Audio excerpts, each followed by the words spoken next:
Assalamualaikum warahmatullahi wabarakatuh dan selamat sejahtera. Dalam video ini saya akan menerangkan tentang perbezaan antara hub, switch dan juga router.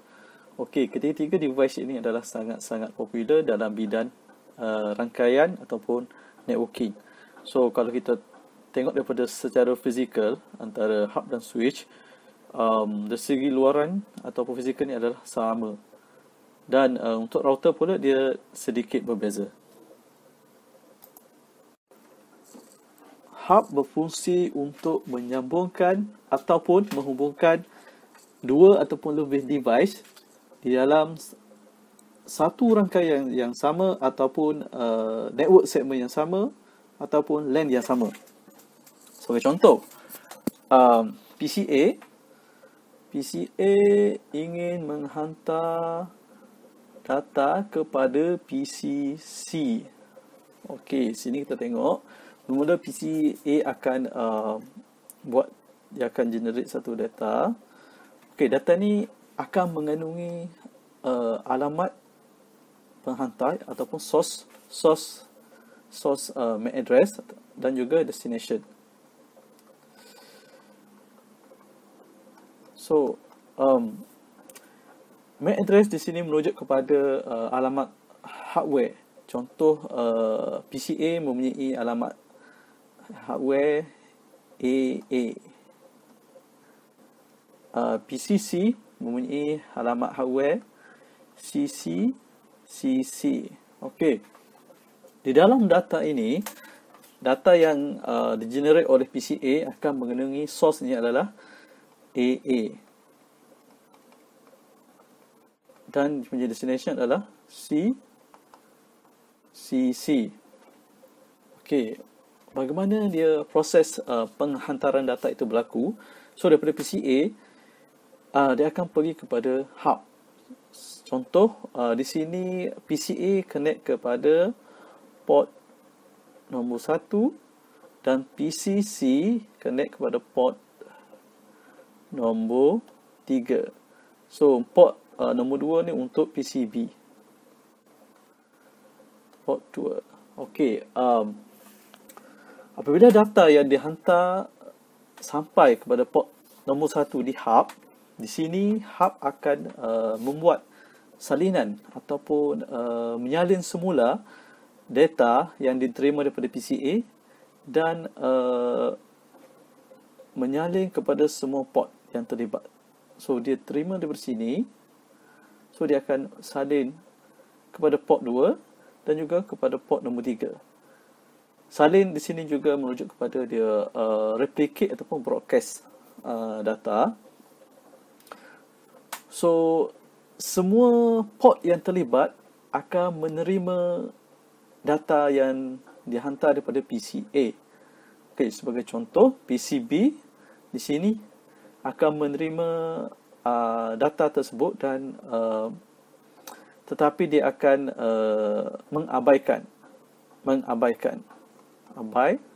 ataupun discard. Ini kerana data yang dihantar tu bukan untuk dia. So seterusnya, data yang dihantar kepada port 3 kepada PCC, di sini PCC akan membuat checking. So dia nampak daripada dalam data tersebut ataupun data di sini kita merujuk kepada frames. Frames mengandungi source dan juga destination MAC address. So di sini frames dan juga sini frames. Okey, untuk frames ataupun data yang diterima kat PCC, so dalam tu dia akan nampak PCA menghantar data kepada PCC ataupun PC dia sendiri melalui dalam frame, maklumat yang terdapat dalam frame. So dia akan menerima data tersebut. Di sinilah bagaimana hub berfungsi. So hub ni dia menerima data dan dia akan forward ataupun dia replicate ataupun dia menyalin semula data itu kepada semua port yang terlibat. So maknanya kalau di sini dekat hub ni ada 5 port, so dia akan broadcast kepada 5 port tersebut. So daripada segi bandwidth, dia akan menggunakan atau consume very high of bandwidth lah.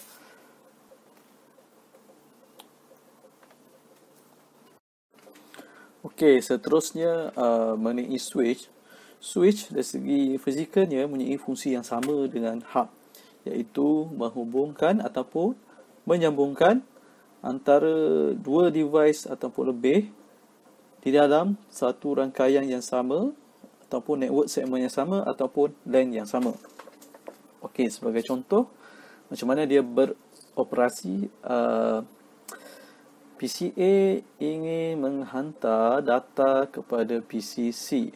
Okey, macam hub tadi, switch PC akan generate satu data ataupun frame, di mana dalam frame tu akan mengandungi source dan juga destination data. Source ataupun alamat penghantar ini di sini adalah PCA, iaitu AA. Dan alamat penerima ataupun destination MAC address adalah PCC, iaitu cc.cc. Okey. Apabila data ataupun frame yang sampai di port nombor 1 dekat switch, okey, di sini switch berbeza dengan hub adalah switch dia akan membuat satu table ataupun table dikenali sebagai MAC address table. Okey, dia akan mencatatkan maklumat. Contoh untuk port nombor 1, device yang connect kepada port tersebut adalah PCA yang mempunyai MAC address AA.AA. Okey. Dekat switch ni, apabila frame yang dia terima, so dia destinasi cc.cc dia tak tahu. So device yang mana satu yang pakai device atau PC yang mana satu yang mempunyai MAC address tersebut. So dia akan macam hub juga, dia akan menyalin semula ataupun broadcast setiap frame tadi ke setiap port kecuali port 1, yang port yang dia terima ataupun dia incoming frame tadi, dia akan tak forward kepada port nombor 1, dia akan forward kepada port nombor 2 dan juga port nombor 3. Okey, so untuk port nombor 2, apabila frame yang sampai dekat PCB, so PCB akan buat checking. So dia akan nampak dalam frame tu destinasi tu adalah bukan untuk dia. So dia akan abaikan. Dia akan abai ataupun dia discard lah. Okey, untuk PCC, apabila dia menerima frame tersebut, dia akan buat checking. So dia nampak frame atau data tersebut adalah untuk dia. So dia akan menerima data tersebut dan dia akan menghantar balik. Okey, disebabkan ini antara komunikasi PCA dan PCC adalah komunikasi dua hala ataupun two-way communication ataupun bidirectional communication, dia akan akan menghantar balik data kepada PCA. Okey, macam biasa, PCC akan generate data yang ataupun frame yang mengandungi alamat penerima dan juga alamat penghantar. Alamat penerima, alamat penghantar dan juga alamat penerima. Source adalah PCC, CC, dan penerima adalah PCA, iaitu AA. Okey. Apabila frame yang dihantar ni sampai di port nombor 3, so dekat switch ni dia akan menerima maklumat yang port nombor 3 dia akan menyalin, dia akan menyimpan rekod dekat MAC address table. Port nombor 3, device yang connect ke situ adalah PCC, iaitu yang mempunyai MAC address cc.cc. Okey. Apabila sampai dekat switch, so switch akan membuat checking. So destinasi adalah AA. So dekat switch dia tidak, so dia dah dapat tahu destinasi AA ni dia connect kepada port nombor 1. So dia tidak perlu broadcast ataupun menyalin semula frame. So dia just forward kepada port nombor 1 dan PC A akan menerima frame atau data tersebut. Okey. Untuk contoh yang satu lagi, kita ambil PC C ingin menghantar data kepada PC B. Okey, macam biasa, frame ataupun data daripada PC C mengenai alamat penghantar iaitu PC C, CC. Alamat penerima ataupun destination MAC address iaitu PCB iaitu bb.bb. Okey. Apabila sampai dekat port nombor 3, switch akan check dia punya MAC address table ni.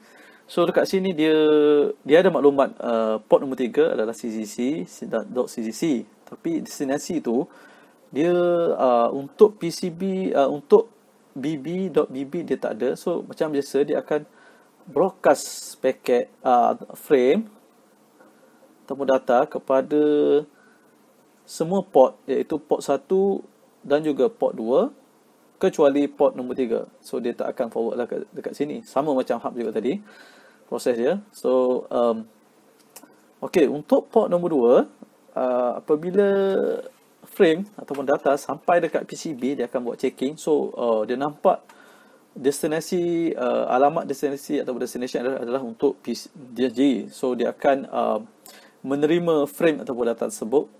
Okey, saya delete dulu, saya remove dulu ni untuk mengelakkan kekeliruan. Okey. Okey, dekat PCB, so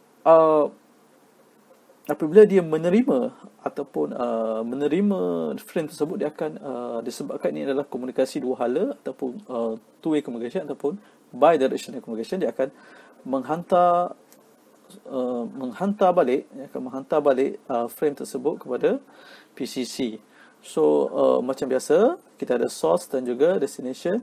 Source ini adalah alamat penghantar iaitu PCB iaitu bb. Destination ataupun alamat penerima ialah PCC iaitu CC dan juga CC. Okey. Dekat sini apabila daripada PCB pergi kepada port 2 dekat switch akan nampak dia akan nampak device yang connect kepada port 2 adalah PCB yang mempunyai MAC address BB dan juga BB. Okey, so apabila kita nampak semua jadual MAC address untuk switch ini adalah sudah lengkap, iaitu semua port sudah mempunyai maklumat dan lengkap. Contoh port nombor 1 untuk PCA, port nombor 3 untuk PCC dan port nombor 2 untuk PCB. Okey. Untuk penghantaran data yang seterusnya, contoh kita ambil daripada PCB ingin menghantar data kepada PCA. Okey, macam biasa dia akan buat frame yang mengandungi source dia adalah PCB iaitu BB, destination adalah PCC iaitu PCA maksud saya iaitu AA dan juga AA. Okey. Apabila frame ataupun data sampai di switch di port nombor 2, switch akan membuat semakan di dia punya jadual ataupun MAC address table. So dia akan nampak destinasi frame tersebut adalah AA iaitu port nombor 1. So dia akan just forward on that particular port lah. So dia tak perlu lagi untuk membuat broadcast ataupun menyalin semula kepada semua port kecuali port nombor 2. So ini berbeza dengan hub tadi. Hub ni dia akan forward kepada semua port untuk setiap komunikasi, sebab dia tak ada MAC address table.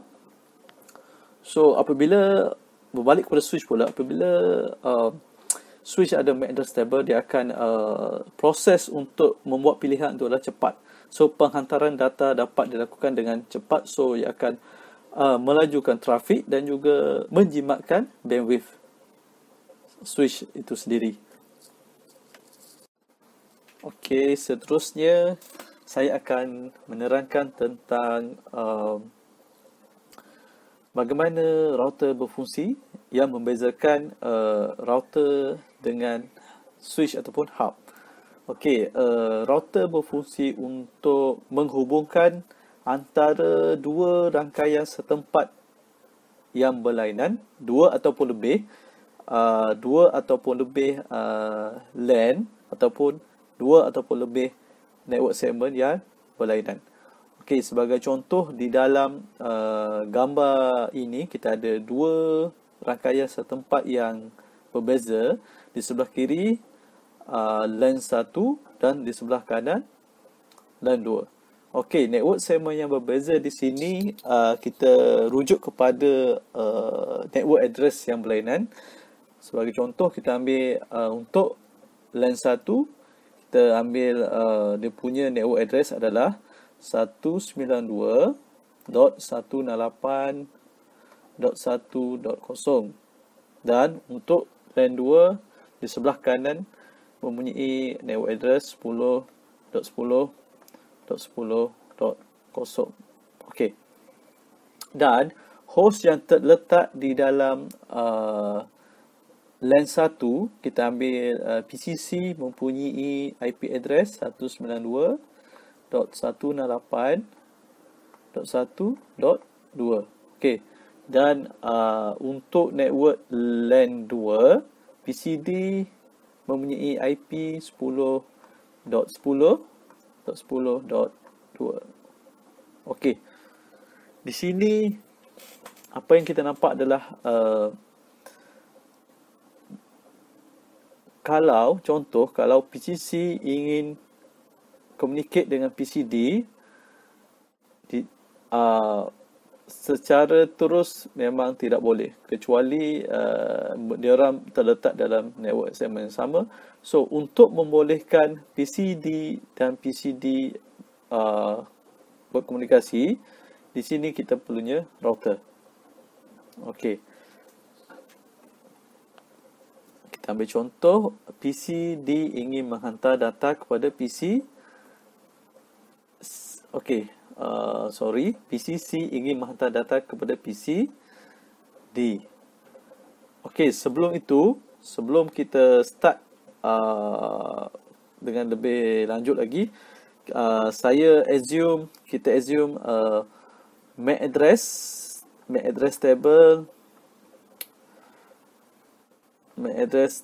table untuk kedua-dua LAN 1 dan LAN 2 adalah sudah lengkap,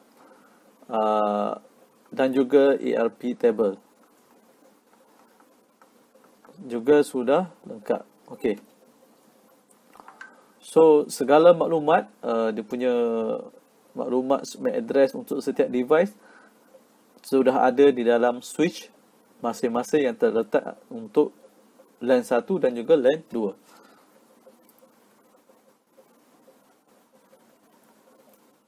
Okey. PCC ingin berkomunikasi dengan PCD. Okey, mula-mula dia akan buat dia akan generate data lah macam biasa. Okey, data untuk routing ataupun proses antara komunikasi antara dua device yang terletak di dalam network segment yang berlainan dikenali sebagai memerlukan routing. So di sini routing dia punya data akan dikenali sebagai paket. Paket di sini merujuk kepada maklumat yang terdapat dalam data akan mengandungi ataupun maklumat ataupun dia punya header akan mengalami source, destination. Source destination di sini merujuk kepada source ialah alamat penghantar, alamat IP PCC sebagai penghantar iaitu 192.168.1.2 dan destinasi penerima iaitu PCD iaitu 10.10.10.2. Okey. Dia punya proses adalah macam biasa, daripada PCC akan pergi ke switch dulu. Okey, daripada PC dia akan pergi ke switch. Daripada switch akan pergi kepada router. Okey. Dekat router interface ni dia akan ada dia akan ada satu gateway untuk LAN A. Gateway untuk LAN A. Gateway hendaklah berada di dalam network segment yang sama dengan host, iaitu sebagai contoh PCC. So gateway untuk PCC kita ambil contoh mana-mana IP yang terletak satu segmen yang sama dengan PCC. So 192.168.1.1. Okey. Ni gateway A. Okey. Untuk LAN kedua ataupun LAN 2, PCD gateway untuk PCD gateway B ataupun gateway B kita ambil 10.10.10.1. Okey. Apabila berbalik kepada data tadi, data yang dihantar tadi, apabila data daripada PCC ataupun paket yang sampai dekat router, di sini dekat router tu sendiri akan ada routing table.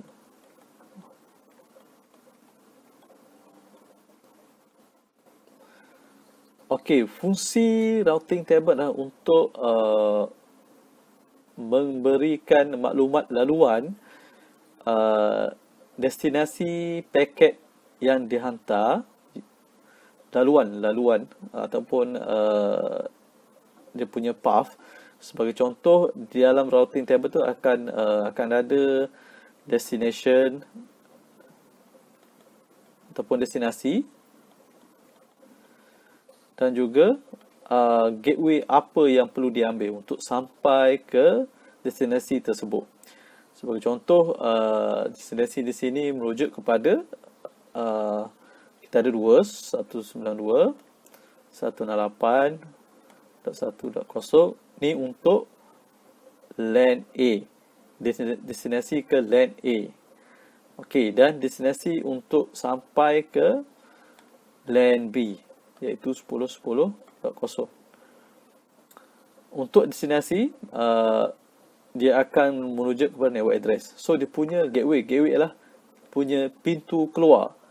Sebagai contoh, untuk sampai ke LAN A, pintu keluar adalah gateway A. Betul? So di sini kita letak gateway A. Untuk sampai ke LAN 2 ataupun 10 ataupun network address 10.10.10.0, data ataupun paket adalah melalui gateway B.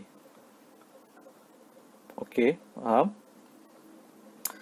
Okey, berbalik kepada paket tadi. Okey, masa dia sampai ke sini, router akan buat checking dekat dia punya routing table. So, di dalam paket terdapat source dengan destination. So, dia nampak destination tu menuju ke network address. Network address ini 10 dan perlu melalui gateway B. Okey. Di dalam router ini juga terdapat ARP table. Okey, di sini ARP table merujuk kepada IP address yang telah dibind kepada MAC address. Okey, sebagai contoh, kita tahu di dalam paket ini paket yang diterima daripada PCC mengandungi the source dan juga destination IP address. So destinasi adalah IP PCD, iaitu 10.10.2. So router akan check IP 10.10.10.2 ni adalah kepunyaan PC yang mana satu. So untuk mengetahuinya, dia merujuk kepada ERP. ERP table ni akan ada maklumat mengenai IP address dan juga MAC address that particular device. Contohnya untuk PCD, dia punya MAC address, kita ambil contoh DD. Okay. Sini dia punya MAC. Okay. Dan macam saya cakap tadi, ERP table dan MAC address table kita assume sudah lengkap. So daripada routing table, daripada router, so dia dah boleh decide sebab semua maklumat dah ada. So dia just forward the packet kepada dedicated PCD, particular PCD. So komunikasi antara PCC dan juga PCD sudah berjaya. Okey. Di dalam gambar rajah ni kita nampak ada dekat sini, kenapa ada kat router ni ada connection ke internet. So secara umumnya lah, router juga berfungsi untuk membolehkan device yang duduk belakang dia mendapat akses kepada internet. So in general, secara ringkas lah. So di sini banyak lagi benda sepatutnya dia ada sebelum dia boleh ke internet. So secara ringkas kita boleh katakan router juga berfungsi untuk menghantar traffic private, iaitu LAN, kepada internet. Okay.